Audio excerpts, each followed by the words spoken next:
दोस्तों दोस्तों हम रेखा और कोड स्टार्ट किए थे और उसमें क्वेश्चन कर रहे थे। तो दोस्तों हम क्वेश्चन पर ही आगे चलते हैं। तो देखिए यहाँ पर बोर्ड पर क्वेश्चन लिखा हुआ है, इसमें x के किस मान के लिए ए ओ बी एक सरल रेखा होगी।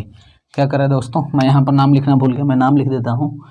यहाँ पर ये नाम दिया है आपका, इसका नाम है ए, यहाँ पर दिया है ओ और यहाँ पर दिया है बी, यहाँ पर दिया है सी।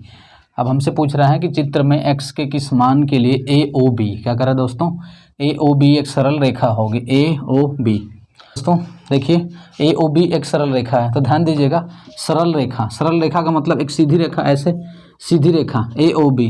सीधी रेखा दिखाना है तो ए पॉइंट यहाँ पर होना चाहिए, ओ यहाँ पर होना चाहिए, बी यहाँ पर। एक सीधी रेखा का मतलब दोस्तों यही होता है। और आपको पता है कि एक सीधी रेखा में, किसमें, एक सीधी रेखा में जो एंगल बनेगा, एंगल बनेगा कितने अंश का बनेगा, 180 अंश का बनेगा।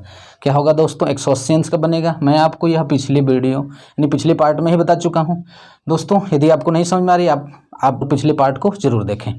तो देखिए दोस्तों यहाँ पर क्या होगा, एक सरल रेखा में 180 अंश का कोण बनाता है।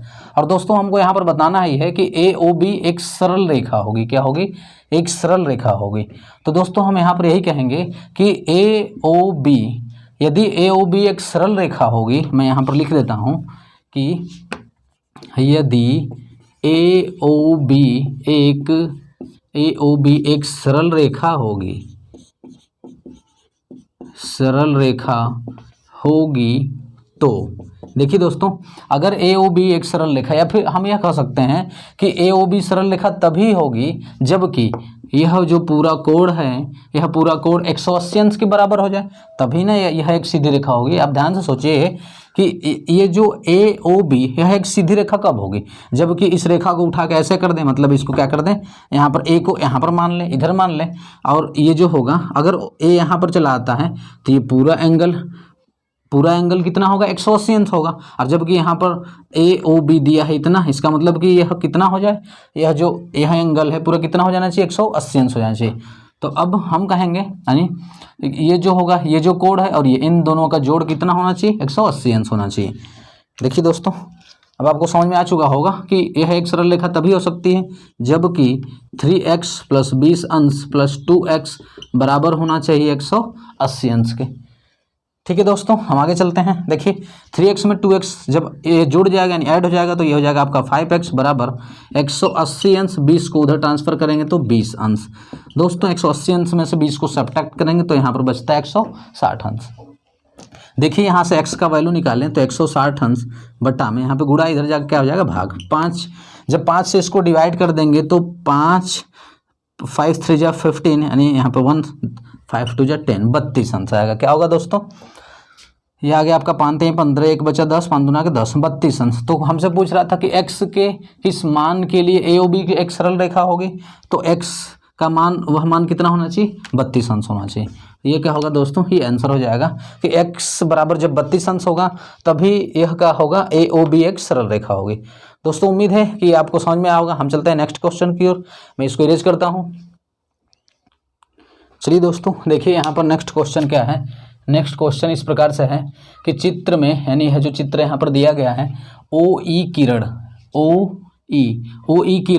ए ओ बी की समद्विभाजक है। ध्यान दीजिए कोण ए ओ बी, यानी जो ओ ई किरण है, ओ ई किरण ए ओ बी, यानी कि कोण ए ओ बी, यानी कोण ए ओ बी का समद्विभाजक है। दोस्तों समद्विभाजक का मतलब क्या होता है कि कोण ए ओ बी को दो बराबर भागों में बांटती है। क्या करती है, कोण ए ओ बी को बराबर भागों में बांटती है। इसका मतलब कि यह जो पूरा कोण है दो भागों में, यह वाली लाइन जो है दो भागों में बांट रही है। इसका मतलब ये होगा कि यहाँ ये वाला, यहाँ से यहाँ तक का कोण और यहाँ से यहाँ तक का कोण, यह दोनों बराबर कोण है। मान लेते हैं यह x अंश है। क्या है दोस्तों, मान लिया यह x अंश है तो यह भी क्या होगा, x अंश होगा, क्योंकि यहाँ पर दिया है कि ओ ई ए ओ बी को समद्विभाजित करती है। मैं यहाँ पर लिख भी देता हूँ कि किरण दिया है, क्या दिया है यहाँ पर मैं लिख देता हूँ, जो दिया लिख लेते हैं दोस्तों उसको, ओ ई किरण ओ ई कोण ए ओ बी का समद्विभाजक है, अगर यह समद्विभाजक है तो x ये दोनों कोण क्या होगा आपस में बराबर होगा। मैं यहाँ पर दोस्तों नाम दे देता हूँ, यह कोण 1 है, यह कोण क्या है, कोण 2 है, यानी कि कोण 1 बराबर होगा कोण 2 के। क्या होगा दोस्तों, हम मान लिए हैं यह x है, यहाँ पर क्या कर लेते हैं, होगा बराबर होगा। और दोस्तों कराएंगे तथा OF, कौन सा OF OE की विपरीत है। ध्यान देखिए दोस्तों, OE OF का विपरीत है। ऐसे दोस्तों देखिए ये पॉइंट O है तो इधर ये पॉइंट O है, इधर गया है F, तो इसके विपरीत गया है E, यानी कि इधर गया है E। इसका मतलब दोस्तों कि यह एक सीधी लाइन में है। इसका मतलब ये हुआ कि पॉइंट O पर 180 अंश का कोण बनेगा। क्या बनेगा, 180 अंश का कोण बनेगा। देखिए दोस्तों मैं इसको यहाँ पर दिया है OF OE की विपरीत है, तो कोण FOE 180 अंश होगा, मतलब ये पूरा कोण कितना होगा, 180 अंश होगा। देखिए करना है यहाँ पर, और मैं दोस्तों पहले इसको लिख लूँ कि FOE एक सरल रेखा बना रही है, यानी कि OF OE की विपरीत है, यह भी दिया है विपरीत है, यह दिया है चूंकि विपरीत है। अगर यह विपरीत है तो कोण FOE बराबर कितना होगा दोस्तों, 180 अंश होगा। मतलब कि FOE एक सरल रेखा होगी, क्या होगी, FOE एक सरल रेखा बनेगी, तो कोण FOE यानी FOE ये वाला पूरा कोण कितना होगा, 180 अंश के बराबर होगा। और आगे करा है, क्या सिद्ध करना है हमको, ये सिद्ध करना है FOB हमको सिद्ध करना है। हम यहाँ पर लिख लेते हैं दोस्तों, सिद्ध करना है। देखिए दोस्तों क्या सिद्ध करना है, मैं इसको अच्छे से लिख देता हूँ।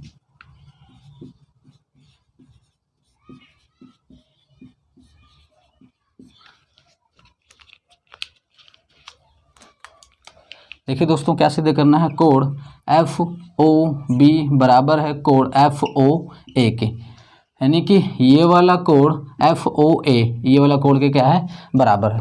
दोस्तों अगर हम इसका नाम रखना चाहें, मान लीजिए इसका नाम 3 रख देते हैं, कोण 3, और इसका नाम कोण 4 रख लेते हैं। तो दोस्तों हमको दिखाना है कि कोण 3 बराबर है कोण 4 के, ये हमको बराबर दिखाना है। तो देखिए दोस्तों अब हमको FOB यानी कोण FOE 180 अंश के बराबर दिया है, तो हम क्या करते हैं कि ये 3 + x अंश का वैल्यू क्या होगा, 180 के बराबर होगा। तो मैं यहाँ पर ये लिख देता हूँ कि कोण 3 + x बराबर हो जाएगा 180 होगा। देखिए दोस्तों यह एक सीधी रेखा में है, FOE एक सीधी रेखा बना रही है, तो कोण 3 + कोण x कितना होगा, 180 के बराबर होगा। उसी प्रकार से दोस्तों ये नीचे वाला कोण देखें तो कोण 4, दोस्तों ये इसका नाम है O और ये कोण का नाम है 4, तो कोण 4 x + x, कोण 4 प्लस तथा कोण 4 + x बराबर क्या हो जाएगा, 180 अंश। यह भी एक सीधी रेखा है तो 180 के बराबर होगा। अब देखिए दोस्तों, अब यहाँ पर देखिए इसको समीकरण 1 मान लेते हैं, इसको समीकरण 2 मान लेते हैं। तो समीकरण 1 समीकरण 2 का राइट हैंड साइड बराबर है तो लेफ्ट साइड भी बराबर होगा। तो दोस्तों समीकरण 1 बराबर है समीकरण 2 के। तो समीकरण 1 और 2 से करते हैं दोस्तों, मैं इधर बता देता हूँ इसको। देखिए जब ये दोनों बराबर हैं, राइट हैंड साइड बराबर है तो लेफ्ट भी बराबर होगा। तो कोण 3 + x बराबर होगा कोण 4 + x के। ध्यान दीजिएगा दोस्तों, मैं यहाँ पर पहले ही x मान लिया था, ये दोनों बराबर है। मैं यहाँ पर ऊपर दिखा चुका हूँ कि कोण 1 कोण 2 के बराबर है, तो कोण 3 + कोण 2 यानी कि कोण 2 की जगह x लिख सकते हैं डायरेक्ट, तो ये आपस में बराबर होगा। तो कोण 3 + x बराबर कोण 4 + x, ये समीकरण से अब क्या होगा, कोण x से कोण x कैंसिल हो जाएगा, कोण 3 बराबर कोण 4। देखिए दोस्तों यहाँ पर हमको यही सिद्ध करना था, कोण 3 + कोण 4 बराबर है, मतलब कि कोण FOB बराबर होगा कोण FOA के। दोस्तों हमको यही प्रूफ करना था, ये क्या हो गया, ये प्रूफ हो जाता है इस प्रकार से। दोस्तों मुझे उम्मीद है कि ये जो क्वेश्चन बताया गया आपको बहुत अच्छा। यदि आज की वीडियो आपको पसंद आई है तो आप अपने संगी दोस्त मित्र पर सबके यहाँ शेयर करें। तो दोस्तों आज के लिए इतना रखते हैं, जय हिंद।